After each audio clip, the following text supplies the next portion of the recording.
우리 요한계시록 1장 1절에서 3절까지 말씀 변재인 지사님 봉독하겠습니다. 예수 그리스도의 계시라. 이는 하나님이 그에게 주사 반드시 속히 일어날 일들을 그 종들에게 보이시려고 그의 천사를 그 종 요한에게 보내어 알게 하신 것이라.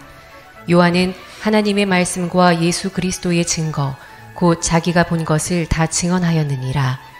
이 예언의 말씀을 읽는 자와 듣는 자와 그 가운데 기록한 것을 지키는 자는 복이 있나니 때가 가까움이라. 모든 이단들이 요한계시록을 중심으로 해서 교리를 만듭니다. 요한계시록을 해석을 참 잘해야 됩니다. 그런 의미에서 여러분들 속에서도 아마 이렇게 들은 분들이 많으리라 생각해요. 요한계시록은 역사의 마지막에 일어날 심판에 대한 종말의 시나리오다.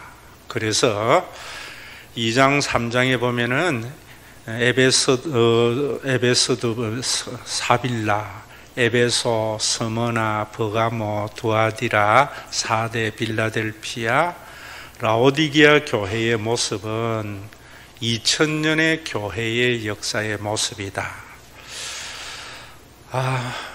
초대교회의 사랑의 결핍인 에베소 교회, 그리고 속사도 시대에 혹독한 박해가 있었던 때의 스머나 교회 시대, 그리고 교부 시대에 오면은 버가모와 두아디라 교회와 같이 이단이 행행하였던 교회의 시대, 그리고 18세기 와서 빌라델피아 선교하는 교회의 시대, 그리고 맨 마지막에는 라오디게아 교회와 같이 교회가 차지도 덥지도 않고 뜨뜻미지근한 이런 교회 시대가 오게 될 거다. 그러면은 그때에 예수님의 재림이, 하나님의 심판이 시작이 된다. 지상에는 7년 대환란이 있게 되어지고, 우리 교회에 오거나 내 말을 듣는 사람들은 그 7년 대환란을 면하고 주님과 함께 천년 왕국을 맞이하게 될 거다. 그때에 참 세상에 있는 많은 사람들이 우리를 부러워하게 될 거다. 그 천년 왕국이 지나고 나면은 어린 양의 혼인잔치와 함께 새 예루살렘, 새 땅이 이루어질 거다. 그래서 내가 말하는 교리를 믿어야 되고 우리 교회에 와야 된다, 이렇게 주장을 하는데, 그런 것은 성경을 정말 몰라서 하는 이야기입니다. 오늘도 이 요한계시록 1장 1절에 보면 예수 그리스도의 계시라 이렇게 말을 했고, 3절에 보면은 이 예언의 말씀을 읽는 자와 듣는 자와 그 가운데 기록한 것을 지키는 자는 복이 있다 이랬는데, 이 예언에 대해서 이단들은 또 정통교회에서도 앞으로 일어날 일들에 대한 예언이다 이래버립니다. 그러면은 이 예언이라는 말을 한글로 이해한 겁니다. 성경은 한글로 된 것이 아니고 헬라어로 된 겁니다. 헬라어의 예언의 의미는 뭐냐면 선지자다 이런 말인데, 이 선지자라는 말은 어떤 말이냐면은 이 시대에 일어나는 여러 가지 일들에 대한 하나님의 뜻을 말하는 겁니다. 여러분들이 이렇게 이해하는 것이 너무너무 중요한 것이고, 또 그 다음에 보면은 이 예언의 말씀을 읽는 자 단수입니다. 그리고 듣는 자들 복수입니다. 그리고 그 가운데 기록한 것을 지키는 자들은 복이 있다 이랬는데, 왜 이런 말씀을 했는가 하면은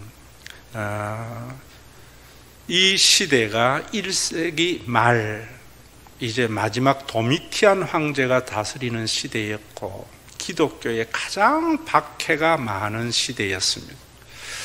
그 시대에 요한은, 이 기록자인 요한은 지금 터키 지역의 중부 지역이 소아시아의 지역이다 이럽니다. 그 소아시아의 지역이 에베소라는 것, 그 다음에 스무나라는 도시가 있었고, 버가모 도시가 있었고, 두아디라 도시가 있었고, 사대, 빌라델피아, 라오디게아 7개 도시가 있었습니다. 이 지역의 교회 가운데에 특별히 요한은 에베소 지역의 교회의 담임 목사였고, 그 7지역 역시 오늘날 로해와 같은 그런 교회의 모습이었는데, 요한은 로마의 핍박에 의해서 터키와 그리스 사이에 있는 밤모섬이라고 하는 곳, 저도 가봤습니다마는 조그마한 섬입니다. 제가 갔을 때에 배탈이 나가지고 죽을 고생을 하면서 밤새 배를 타고 아테네로 넘어갔던 기억이 있는데, 그곳에 석공으로 유배당하고 있는 그런 때였습니다. 당연히 목사님이 계시지 않는 교회였기 때문에 이 소아시아의 지역의 7교회에는 어떤 일이 벌어졌는가 하면은 로마 황제의 핍박 때문에 많은 배교자들이 났습니다. 교회를 떠나는 사람들이 참 많이 있었고, 또 교회에는 이단들의 사상을 가지고 있는 사람들이 나와서 교회가 많이 분열이 되어졌습니다. 그리고 또 복음을 듣지 못하고 있었기 때문에 사랑이 결핍되어지고 종교적인 과업만을 성취하려고 하는 이런 교회의 모습이 되어져 있었습니다. 그래서 요한이 밤모섬에서 편지를 보낸 겁니다. 편지. 직접 설교를 할 수 없었기 때문에 편지를 보내어서 설교를 한 내용입니다. 그래서 읽는 자라고 하는 단수이고 듣는 자는 복수입니다. 그래서 그 설교를, 그 편지를 장로님이나 권사님이나 안수지사님이 이곳에서 읽을 때 많은 듣는 사람들, 여러분들이 있었고, 또 읽는 자나 듣는 자나 지키는 자가 정관사가 하나입니다. 그것은 뭐냐면은 다 지키는 자들만이 복이 있다 라고 이야기한 것은, 너희들이 이 예수 그리스도의 복음을 지켜야지, 이걸 알지 못하고 교회 생활을 하면은 교회에서 하나님의 나라를 경험하지 못한다 라는 말씀을 하는 겁니다. 그런데 이런 말씀을 할 때에도 당시에 핍박의 시대였기 때문에 그때는 항상 무엇이 유행하는가 하면은 암호화 상징으로 많은 사람들에게 자기의 의사를 전달합니다. 그래서 요한계시록엔 수많은 암호화 상징이 있는 묵시문학 형태의 설교이다 이래 보면 됩니다. 그래서 요한계시록을 이해하려면은 기도원에 가서 계시를 받는 것은 전부 이단입니다. 어디에 가야 되는가? 도서관에 가서. 당대의 묵시문학에서는 요한계시록에 나오는 많은 상징과 암호가 어떤 의미로 쓰여졌는가를 연구해야만이 요한계시록에 있는 상징과 암호에 대한 이해를 하게 됩니다. 그리고 당시 일반 묵시문학만이 아니고 구약 성경도 연구해야 됩니다. 구약 성경 가운데 묵시문학의 형태로 쓰여져 있는 하나님의 말씀이 주로 에스겔서라든지 스가랴서라든지 다니엘서라든지 이런 것들은 많은 상징과 암호로 쓰여져 있습니다. 왜 그러냐면 그 시대에도 수많은 종교에 대한 핍박이 있었기 때문입니다. 그래서 구약적 배경과 구약의 묵시문학과 일반 문학의 묵시문학을 알지 못하면 요한계시록은 교주를 만들어내고 그 교주의 설교를 들은 교인들은 자신의 삶에 많은 억압과 학대를 당하게 된다, 이런 말입니다. 그래서 오늘도 여기에 보면은 여러분들이 예수 그리스도의 계시라라고 할 때 이 계시도 여러분들이 한국적으로 이해해가지고 하나님께서 내가 가서 기도할 때에 환상으로 계시해 주셨다 이래버리면은 진짜 성경을 무식하게 연구하는 겁니다. 이 계시라는 말은 감추인 것을 드러낸다라는 말인데, 미스테리를 밝히 알게 한다는 말인데, 예수 그리스도의 계시라고 한 것은, 의라는 말은 소유격이 아니고 예수가 그리스도라는 그리스도로서의 행한 그 사건을 통한 계시. 그러면 이 말은 뭐냐면, 구약의 묵시문학이나 많은 것에서 예언되어져 있는 것은 그리스도에 대한 예언인데, 그 예언이 예수님 안에서 일어난 것을 통한 하나님의 계시, 그동안 감추었던 것이 예수님에게서 드러난 것이다, 이런 말입니다. 왜 이런 말을 하는가 하면, 그 뒤에 보면은 반드시 속히 일어날 일들을 그 종들에게 보이시려고, 반드시 일어날 일들이라 하니까 신적 당위성을 말하는 표현인데, 앞으로 전개될 역사의 심판의 종말의 시나리오라는 말이 아니고, 이 말씀은 다니엘 2장 28절을 인용하는 말입니다.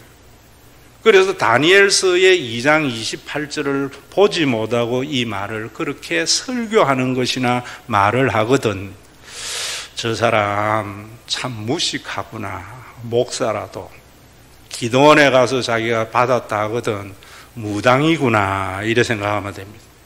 이 말씀을 보면서 다니엘서를 이야기하거든 예수 그리스도의 계시구나, 이러면 됩니다. 그 다니엘서 2장이 어떤 내용이냐 하면은, 바벨론의 느부갓네살의 지배 아래서 이스라엘 백성들이 고통을 당할 때 또 다니엘이 그곳으로 이렇게 가지 않았습니까? 느부갓네살이 아니군요. 가지 않았습니까? 그럴 때에 꿈을 꾼, 어떤 꿈을 꿨는가 하면, 왕이 이상한 꿈을 꿨는데 그날 아침 따라 이 꿈이 머릿속에 떠나지 않는 거예요. 그래서 바벨론에 있는 수많은 박사와 술객들을 불러가지고, 내가 어젯밤에 참 이상한 꿈을 꿨는데 그 꿈을 여러분들이 해몽을 해보라, 이러니까 이 술객들이 뭐라는가 하면, 왕이요 꿈을 이야기해 주소서, 그러면 우리 해석하겠나이다, 이러니까, 야 이놈들아, 너희들이 진짜 박사면은 술객이면은 내가 무슨 꿈 꾼 것도 알아야지. 그거 내가 이야기해주고 너희들이 해석을 하면은 누구 마음대로 해석하는 이상한 놈이다. 내 꿈부터 한번 맞춰봐라. 안 그러면 모조리 이때까지 거짓말한 거라고 내가 다 죽여버릴 것이다, 이랬어요. 그들 가운데 다니엘이라는 사람이 하나 있었어요. 그 왕의 신하인 아리옥이 그런 것을 할 때에 다니엘이 내가 한번 해보겠다고 그러면서 하나님 앞에 기도했을 때에 그 느부갓네살 왕이 꾸었던 그 꿈이 다니엘에게 알게 된 거예요. 그 꿈의 내용이 뭐냐면은, 왕이시여 큰 신상을 보았지요. 그 신상의 머리는 정금으로 만들어져 있었지요. 가슴과 양팔은 은으로 만들어져 있었지요. 배와 넓적다리는 노수로 만들어져 있었지요. 그리고 장단지는 철로 만들어져 있지요. 그리고 발은 철과 진흙이 섞여 있는 신상을 보았지요. 그리고 난 뒤에 그 후에 떠인 큰 돌이 하나 나타났지요. 그 돌이 그 신상을 깨뜨려 버렸지요. 맞춘 거예요. 왕이 깜짝 놀란 거죠.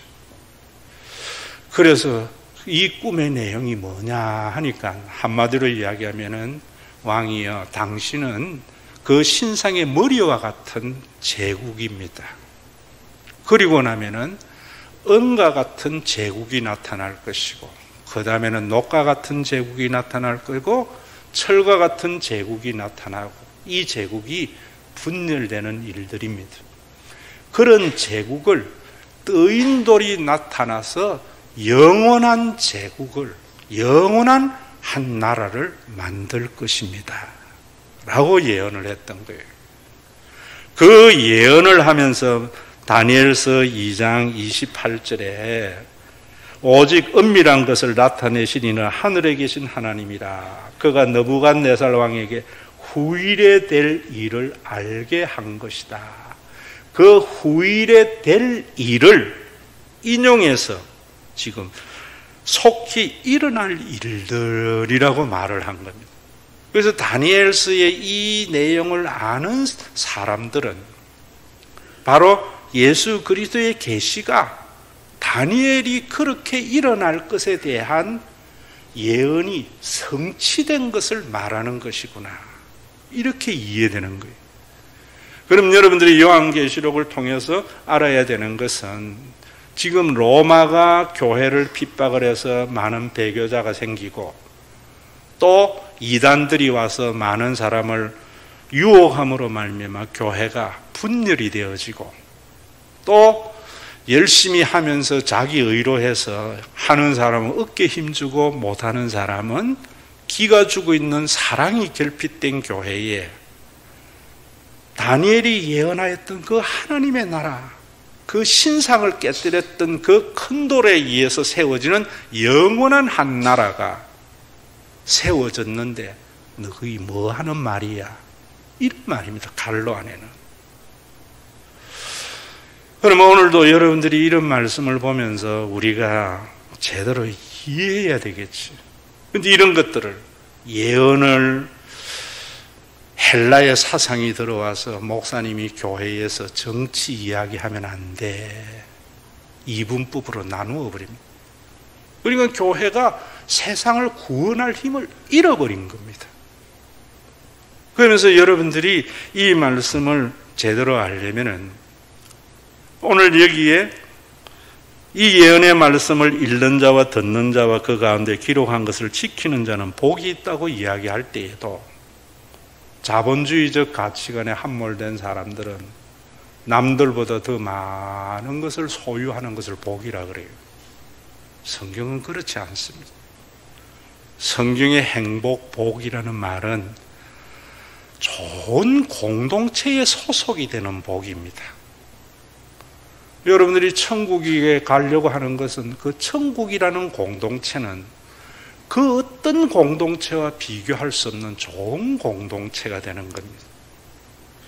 오늘 교회가 그 핍박 속에서 그리스도의 이 복음을 받아들여서 세상 어디에도 볼 수 없는 다니엘이 예언하였던 그 영원한 하나님의 왕국을 세워서 너희들이 이 복음을 지켜야만이 그런 나라가 세워질 것이다, 이런 말이에요.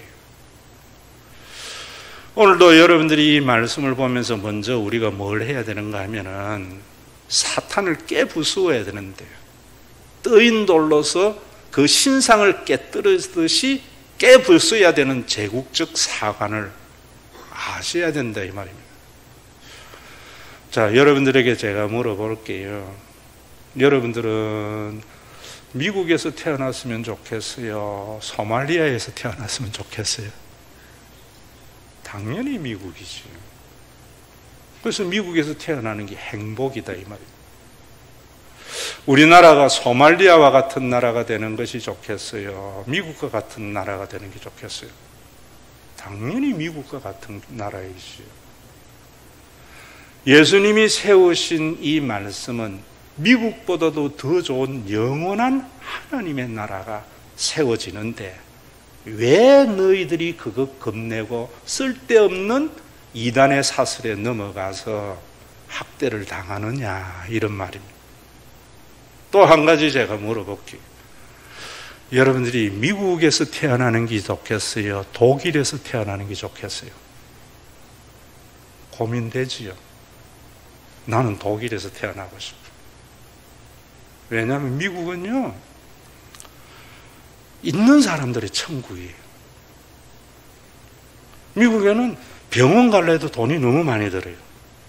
그래서 교민들이 이빨 하나 넣으려고 한국에 항공해서 와서 해가 간다고요. 독일은 공짜예요. 미국의 학비는 엄청 비싸요. 독일은 공짜예요. 미국은 많은 임금의 격차가 심해요. 독일에는 그렇게 심하지 않아요. 실업수당도 굉장히 많이 오랜 기간 줘요. 재취업의 기간도 많아요. 그러면 여러분들이 왜 우리가 그런 나라를 세우지 못하는가? 이런 부분들을 아셔야 되는 거예요. 이런 것들을 말하는 게 예언이라는 말입니다. 계시라는 말입니다. 인간은 혼자 살 수 없어요. 항상 공동체에 속하는데 그 공동체는 억압이 있는 거예요. 여러분들이 불행한 이유는, 여러분이 미국이나 독일에서 사는 것이 행복하다 이유는 어떤 것이냐 하면은 억압이 작다 이 말입니다. 영원한 하나님의 나라는 그 어떤 억압도 없는 존귀한 나라입니다. 천국은. 그래서 여러분들이 국가에는 정치적인 억압이 있었거든요. 국가가 생겨나면서 항상 생겨 있은 거예요. 그래서 구약에도 보면은 왕을 요구하는 이스라엘 백성들에게 하나님이 할 수 없이 왕을 세워주지만은 경고하잖아요. 뭐라는가 하면은 왕은 말을 많이 두지 마라. 그래서 애굽으로 백성들이 향하게 하지 마라. 그 마음을. 그 말이 뭐냐면 당대의 말은 국방력이거든요. 그 국방력을 가지고 왕은 백성들을 협박해요.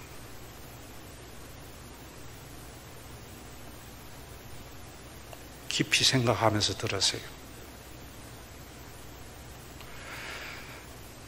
국방력은 무기에 있는 게 아니다 이 말입니다. 영원한 하나님의 나라는 백성들의 마음을 얻어야 되는 거예요. 우리가 현대에서 보잖아요. 그 세계 창왕인 최강 미국이 아프가니스탄 점령 못했어요. 왜? 백성들의 마음을 온전히 얻지 못한 정권. 수많은 돈을 쏟아부었지만은 베트남전에서 졌어요. 성경의 신명기의 말씀을 알아야 돼요. 너희가 요구하는 왕은 너희의 자녀들을 군대로 보낼 것이다. 노비로 삼을 것이다. 예언이라는 것은 그런 왕의 역할에 대해서 선지자가 경고하는 거예요. 그게 예언이에요.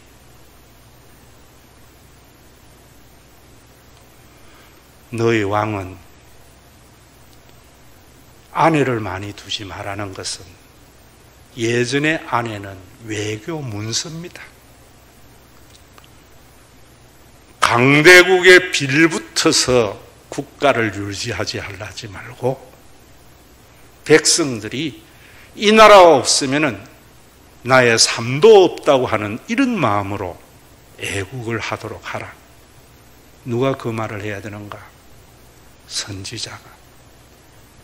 그래서 왕이라는 제도를 주면서 제사장과 선지자라는 그룹을 준 거예요.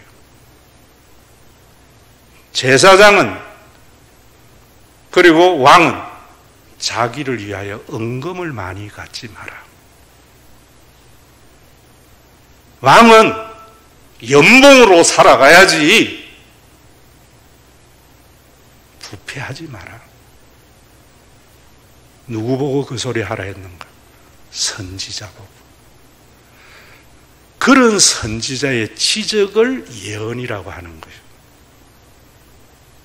제사장은 무슨 권력을 가지는가? 종교적인 권력을 가져요.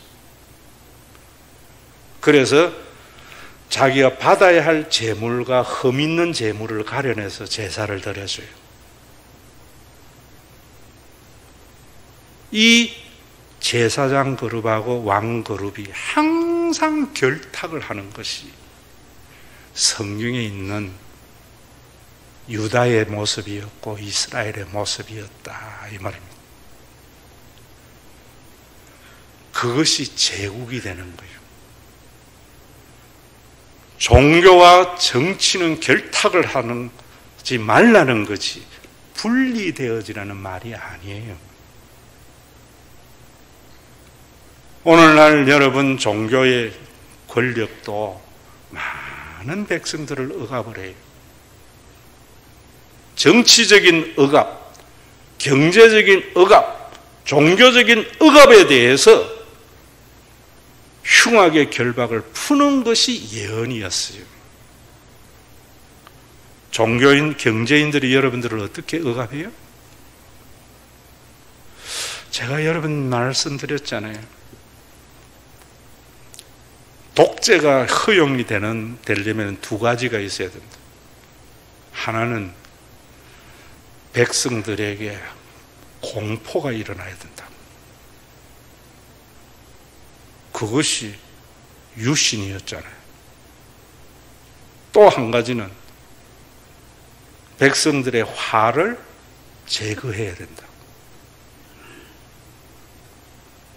우리가 유신에서 백성들이 화가 제거되어져서 새로운 나라가 온 게 아니었거든요. 어쩌다가 왕 거거든요. 그러니까 희한한 것이 또 하나 나다가 80년대에 많은 사람들을 정치적으로 억압을 했어요. 하면서 화를 제거한 것이 뭐냐면은 유흥이에요. 여러분 80년대 사신 분들 알지요? 80년대의 3S 문화 뭐예요? 하나는 스크린, 하나는 섹스, 하나는 스포츠, 프로야구를 통해서 억압하고 탈취, 학대당하는 자신의 화를 풀어버리게 한 거예요. 경제도 마찬가지입니다. 여러분들이 경제에서 여러분들의 회사 사주가 뭐라 그래요? 너 그래 자꾸 까불면은 나 이 회사 막 그만둘란다. 그럼 나는 자자손손 먹고 살 거 있는데 너 그 다음 달 월급 안 받으면 살 수 있어? 공갈이지요. 그 두려움 때문에 그냥 주는 봉급에 만족하고 살지요. 그러다가 화가 일어나지요. 사장 사는 거 보니까 또 상무 사는 거 보니까 나하고 영 다른데 일은 내가 더 많이 하는 것 같아서 화가 나서 때려치울까 하다가도 목구멍이 포도청에서 사는데 화를 어떻게 풀어줘요? 경제인들이. 저는 대학교에 있을 때 봤어요. 대학교에 있을 때에 70 넘은 분이 왔는데 그분의 이야기로는 우리나라에서 삼성보다도 현찰을 더 많이 동원할 수 있는 회사래요. 구체적인 이름은 제가 말씀 안 드리겠는데 거기에서 자기가 평사원으로 들어가서 회장을 지내고 70이 넘으면서 회사에 고문이 되어져서 중국 법인에 가서 좀 있다가 한국에 들어와서 대학교에 나왔습니다. 그래서 제가 아이고 어떻게 그렇게 한평생 평사원에 들어가서 그런 CEO와 이치에까지 올라갔어요 하니까 이분이 한들어서 허허 목사님 하면서 이런 이야기를 해요. 60년대 초반에 자기는 고려대학을 나오고 그 회사에 갔고 또 한 친구는 또 다른 대학에 나와서 공채 1기로 2명이 들어갔다는 거예요. 2명이 들어가서 열심히 일을 해서 오늘 그렇게 회사를 만들었는데, 그 친구는 일찍 나가가지고 사업을 해가지고 자기보다 더 큰 부자가 됐는데, 자기는 겨우 거기서 월급쟁이 회장을 하고 나왔는데 왜 해야 됐는가? 왜 그랬는가? 창업주가 주는 봉투에 맞들이다가 자기 인생 그렇게 다 날렸다는 거예요.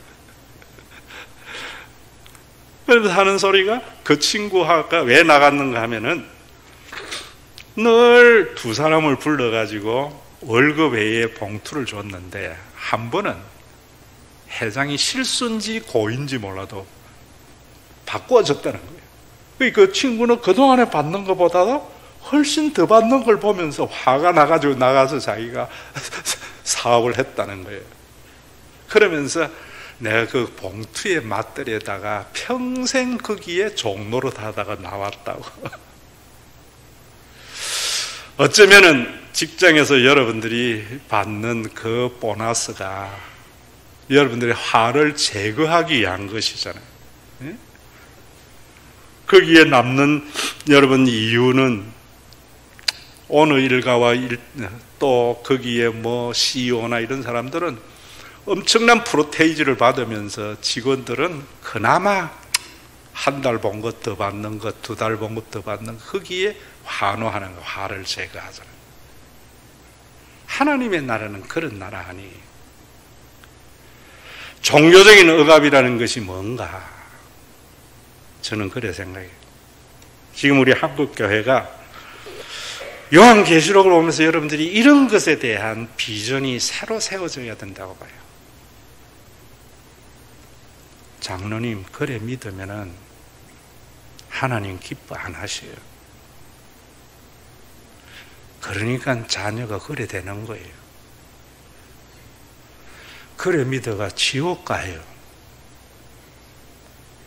많은 한국의 큰 교회의 교인들이 왜 그 교회에 못 떠나는가? 행복하지 않는데. 여기 떠나면은 자녀 이상하게 될까? 교회는 화려하게 커져가는데 내 집에는 양말 한 조각 살 돈이 없는 빈곤이, 그런 억압이에요. 이거는 앞에 정치적인 억압과 경제적인 억압보다 더 무서운 거예요. 종교적인 화해 제거가 뭔가? 유흥이 뭔가? 정치는 프로야구를 통해서, 스크린을 통해서, 태페의 문화를 통해서 백성들의 화를 풀어버렸지만, 경제인들은 보너스를 통해서 직원들의 불만의 화를 잠재웠지만, 교회는 뭐 하는가? 그거 알려면 교회사 알아야 돼요. 옛날에는요, 교회가 부흥사경회였어요. 교회에서 병자 안수한 지는 얼마 안 돼요. 50년대 와서 70년대 이후에는 굉장히 많이 있어요. 저는 치유하는 것은 신앙의 유흥이다 이래 봐요. 교회에서 목사님이 안수해가지고 암 환자 1000명 중에 1명 나으면은 나았다 치자고요. 낫는지 안 낫는지 모르지만 999명은 그거 구경하면서 종교적인 억압을 기꺼이 일어나는 화를 제하여 버려서 올인해서 집에는 양말 조각 하나 살 돈이 없어요. 이 부분을 제가 여러분들에게 여러 차례 말씀드렸죠. 또 교회는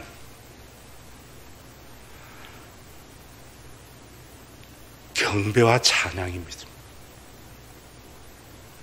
옛날에요, 한국 교회는 교회 안에 드럼 없고 기타 없고 박수 못 쳤어요. 언제부터 우리 사회가 농경사회에서 산업화되면서 사람들이 농촌에서 도시로 몰려갔어요. 도시 어디에? 서울 외곽, 대조동 이런 데. 농촌 살 때에는 남편이 죽어도 굶어 죽을 걱정은 없었어요. 도시는 나 하나 먹을 것, 지갑 비면은 누구 하나 도와주지 못하는 삶의 위기를 느껴요. 그 불안에 교회에 갔더니만 그동안 시골교회에서 보지 못했던 북을 치고 찬양을 치면서 박수를 치는데 일주일 동안 그 불안과 초조와 모든 것에 시달렸던 그 스트레스가 한꺼번에 날아가요. 야, 이게 성령의 역사이구나. 그게 좀 더 고급화된 게 경배와 찬양입니다.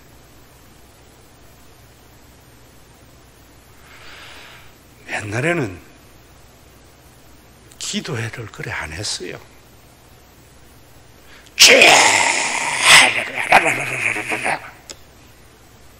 유흥입니다. 우리 교회와 같은 기도예요. 제가 여러분들에게 2040의 기도나 하잖아요. 이게 진짜 기도예요. 그 기도에 랄랄라 하면서 종교적인 몰입 현상도 경험하면서 자기 속에 신앙의 억압에 대한 화가 날아가 버리는 거예요. 그래서 그 교주 목사가 말하는 대로 사람들이 움직이는 거예요. 제가 우리 교회에 찬양 없애자 이런 말이 아니에요. 적당한 유흥의 맛을 봤는데 어째요 이제는. 그러나 더 중요한 것은 그런 유흥의 마음 빼앗기지 말고 복음 안에 내 신앙을 제대로 서서 진짜 우리 교회가 독일과 같은 그런 교회가 되어져서 내가 이 나라에 태어난 게 행복하다 하는, 내가 우리 교회 신과 회복이 있는 교회에 다니게 된 것이 내 인생의 가장 행복이라고 하는 예수 그리스도의 복음, 구약의 다니엘이 예언하였던 그 예언이 그리스도 안에서 어떻게 성취됐는가 하는 것을 알고 그 계시를 지킴으로 세워지는 그 공동체의 삶, 이걸 생각해야죠. 여기에서도 우리 교회도 목사님 설교는 저려놔놓고 기타 치기 하고, 이건 완전히 말씀을 이해하지 못하는. 또 교회가 유흥이라는 게 뭡니까? 땅끝까지 복음을 증거해야 돼. 3,000명 선교사 파송해야 돼. 여러분들이 낸 헌금을 가지고 근로센터를 지어야 돼. 유흥입니다. 거기 내 삶에 어떤 유익이 있어요? 심각하게 들으셔야 돼요.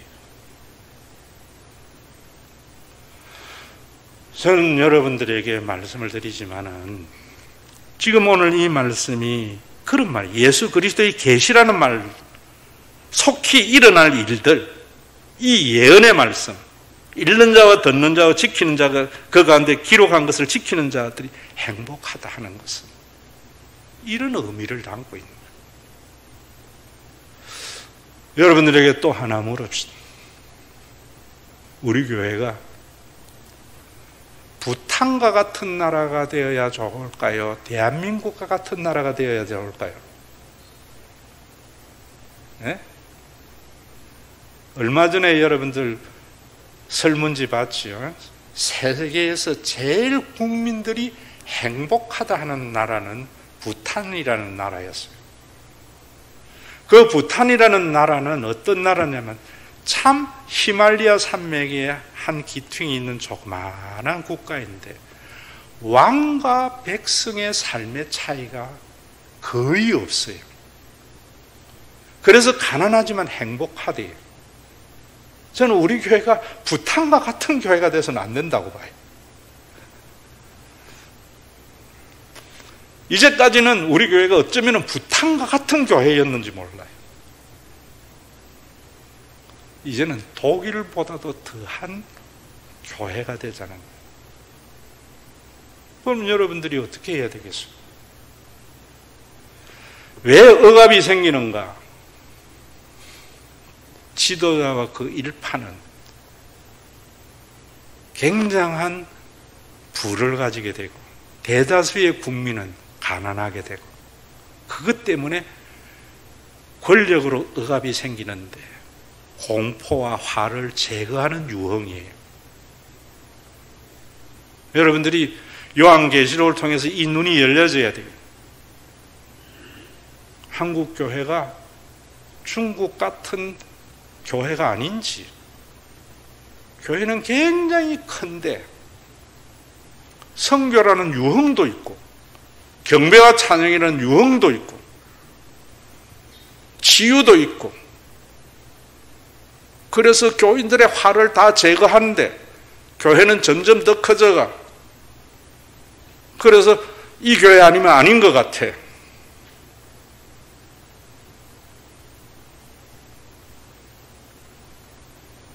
우리 교회 그러면 안 되겠죠. 모여요. 그런 교회는 유흥이 있기 때문에.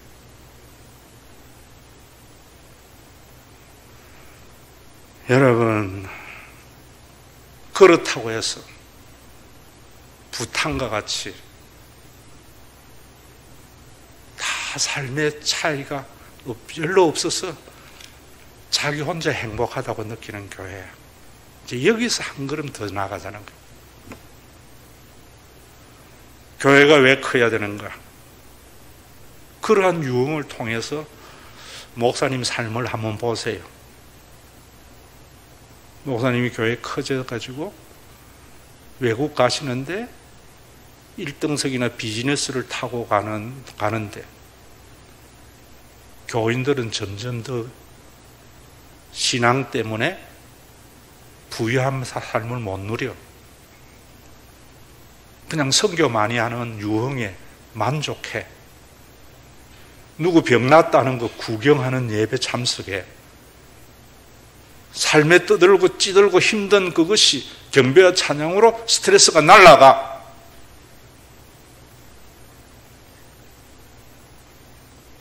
저는 우리 교회에 그래서 말이에요. 이제 우리 교회가 지금 보면은 기업으로 치면은 300명 이하 교회예요. 이제는 300명 이상의 중소기업을 넘어서는 교회가 돼야 돼요. 되는데 왜? 그래도 담임 목사는 대기업의 부장급 이상의 사례를 안 주고, 부교육자들은 대기업의 과장급 이상의 사례를 줄 수 있고, 교인들의 문화와 삶은 대기업의 이사들이 누리는 문화를 누릴 수 있는 교회, 그런 교회를 금년부터 좀 만들어 가자 이 말이에요. 그럼 여러분들이 금년에는 우리 교회를 좀 키우자는 거예요. 개척 기념주일날도 나만 올라 하지 말고 내 주변에 종교적인 유흥에 빠져서 억압받고 있는 사람들 데려와서 여기에 자유를 주고, 6월달에 심 있는 잔치 예수가 그리스도라는 복음이 뭔지, 10월에 성령으로 보내어준 그 교회가 어떻게 하나님의 나라인지 그 잔치에 여러분들이 초대해서 지금 한 사람이 이상의 전도를 하고 못하겠거든. 지금 하는 헌금의 2배를 하세요. 그래서 우리 교회가 정말 이 세상에 공동체가 어떻게 해야 되는가를 국가에나 회사에 샘플로 보여줄 수 있는 그런 교회. 그러려면 무엇보다도 여러분들이 신앙의 학대를 벗어나야 되는, 그것이 뭐냐면은 때가 가까웁니다, 이 말입니다. 때가 가깝다고 하는 것을 마치 종말의 때가 가까이 왔는데 지금 뭐 하는 거야, 이런 말이 아니, 예수님이 말씀하셨던 하나님의 나라가 가까이 왔다. 여호와의 때가, 구약의 그 말씀이 어떤 말이냐 하면, 예수님이 이 땅에 오심으로 말미암아 하나님의 나라가 이미 우리 가운데 도래하셨어요. 그러나 아직 완성되지 않는 하나님의 나라. 다시 말하면 완료형의 신앙만이 그 어떤 종교적인 억압에서 해방될 수 있습니다. 너 그래 믿어가 하나님이 너 복주게 쓰는 그런 나를 사랑하시는 하나님, 이미 하나님의 나라가 도래하신 거예요. 그러나 아직 완성되지 않았어요. 재림과 함께 하나님의 나라가 예비되어져 있어요. 완성될 그 하나님의 나라. 그래서 교회를 통해서 너무나 맛본 하나님의 나라가 좋아서, 그렇지만은 내 속에, 육을 가지고 있는 내 머릿속에 날마다 새가 지나가요. 염려도 있고 걱정도 있고 욕심도 생기고 둥지를 틀지 못하는 것이 재림과 완성될 그 하나님의 나라를 바라보는 믿음의 소망, 그게 요한계시록이에요. 오늘도 우리 찬양대의 찬양이 참 평안, 내 평생에 가는 길 순탄. 설교 말씀, 이건 어디에서? 완료형의 신앙이었어요. 완료형의 신앙. 이 완료형의 신앙은 여러분들에게 유흥을 제공하지 않아요. 여러분들에게 받아들이면은 맛보는 신앙이, 이 완료형의 신앙은 치유 신학이 필요 없어요. 경배와 찬양이 필요 없어요. 주여 삼창의 기도가 필요 없어요. 여러분들의 정확한 복음에 대한 이성적 판단, 그 이성적 판단으로 내가 순종해 보니까 교회가 독일보다도 더 좋은 공동체가 됐어. 그때 행복하구나, 감정. 신앙적 억압이 있는 이단의 신앙 맹신은 머리로 판 복음으로 안 해요. 가슴으로 하게 해요. 뭐로? 기적을 구경하고 찬양을 통해서 흥분하게 하고, 교회가 하는 선교나 선교적 가업이나 교회의 의를 통해서 가슴을 뜨겁게 해요. 그래가지고 헌신, 투기하게 해요. 그리고 그렇구나 이성으로 인정하게 만들어요. 순서를 뒤바꿉니다. 사탄은 언제나. 성령은 깨닫게 하고 순종, 의지를 통해서 감정을 느끼게 해요. 이건 쉽게 되지 않아요. 자녀들에게 사탕을 주는 것은 쉽게 즐거워하지만 부모의 그 마음을 이해하는 것은 참 오랜 시간이 필요해요. 요한계시록에 대한 비전이 여러분 우리 교회에 이제는 가장 중요한 것은 완료형의 신앙이에요. 그러면서 완성될 하나님의 나라의 소망으로 여러분들 일어나는 육적인 소욕을 다 제거하고, 이제는 교회가, 우리 교회가 부탄이 되지 말자고요. 독일과 같은 나라, 모든 유럽이 시리아 난민을 막을 때에 독일만이 1000명을 받는다 할 때에 국민들이 데모를 해가지고 100만 명을 받게 했던 그 독일,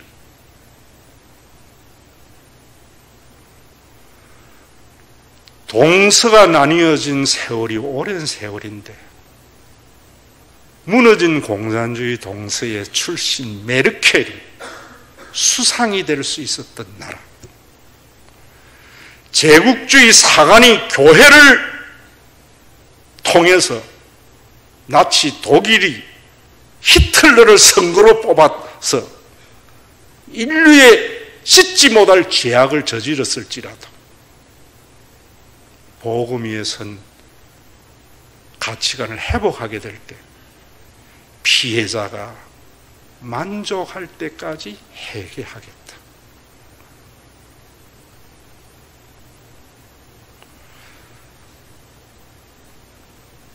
비 오는 비를 맞으면서 아우슈비츠 가서 무릎을 꿇는 수상은 복음의 힘입니다.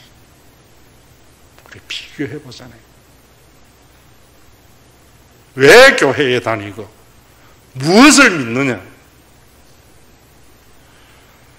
여러분들에게 떠인 돌로 신상을 무너뜨렸던 다니엘이 그 본 환상이 예수에게 이루어진 것을 믿고 그 믿음을 가지고 신앙생활 할 때 유흥에서 벗어나세요.